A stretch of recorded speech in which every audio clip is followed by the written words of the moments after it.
BBC Radio London, Joe Good, Anna Webb. Every Thursday, 2:30 to 3:30, we celebrate our four-legged friends. Now, we've all been told to self-isolate, which can be daunting enough in itself, but for many, there's also the added pressure of actually looking after our pets, not being able to get out.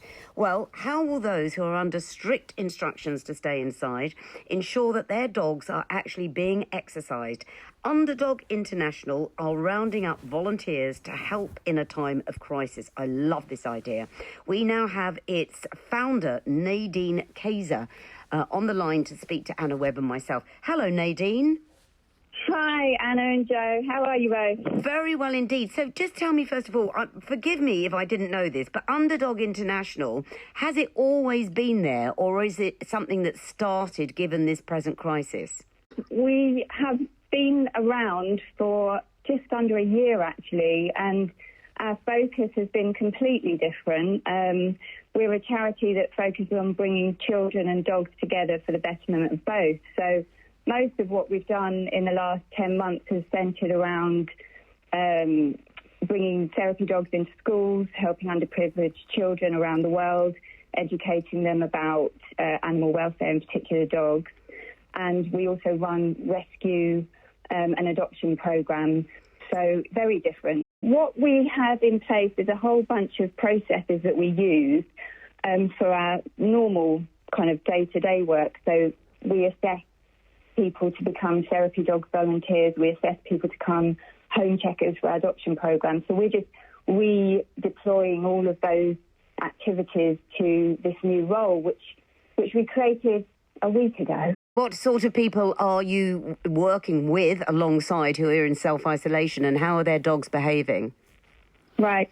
So it's obviously, like you guys know, every dog is different, and so it really depends on each case. So some dogs that we're helping, or people, I guess, that we're helping have very particular character traits, and we try to match up the right volunteers with them. But at the moment, the focus is on building as big a pool of volunteers as we can across the UK and Ireland. So just to give an example, because there will be people who are listening who are in self-isolation, who cannot get their dog out, can't take their dog out. They have dogs, unlike my dog, that need constant exercise.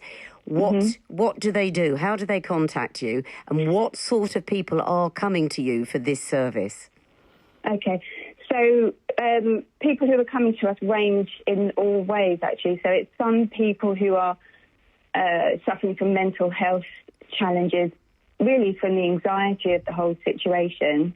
There's other people who are looking after, for example, disabled or ill people, and they just need an extra hand with walking the family dog. Mm-hmm. There's other people who are just by themselves and don't, for whatever reasons, want to go out. Maybe they've got underlying health conditions, or they are actually suffering already.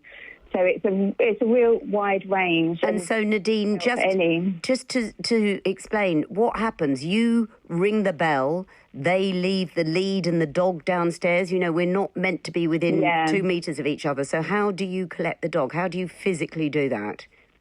Again, it depends on where they are. So if they're in a flat or a house, then obviously the kind of process of handing the dog over is different. But you're absolutely right. The protocols that we're giving to our volunteers explicitly says, that they must be wearing gloves, that they must not cuddle or touch the dogs, which we all know is so difficult, us dog lovers. But it's so important that people as volunteers stick to those rules. And can I just finally ask you, Nadine, because we are online all over the world, but obviously this is a London radio station. There will probably be people listening, or relatives of people who think, gosh, they really could help, that could do with your help. Do they just go online? Do they call you? How does this work? Both ways, actually, because we recognise that a lot of the people that may need support aren't necessarily internet savvy. Yeah. So there's a phone line which we have. And I'll give that out in a moment. So you can call that phone line to either volunteer or to get some help from Underdog International. Is that right?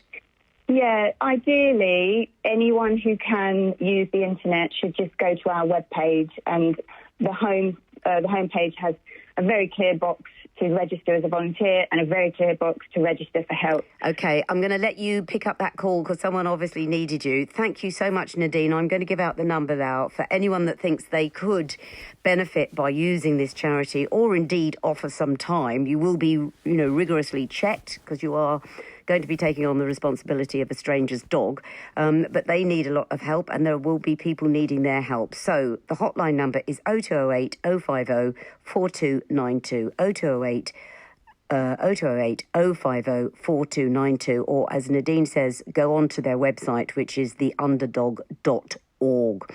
Thank you, Nadine Kayser.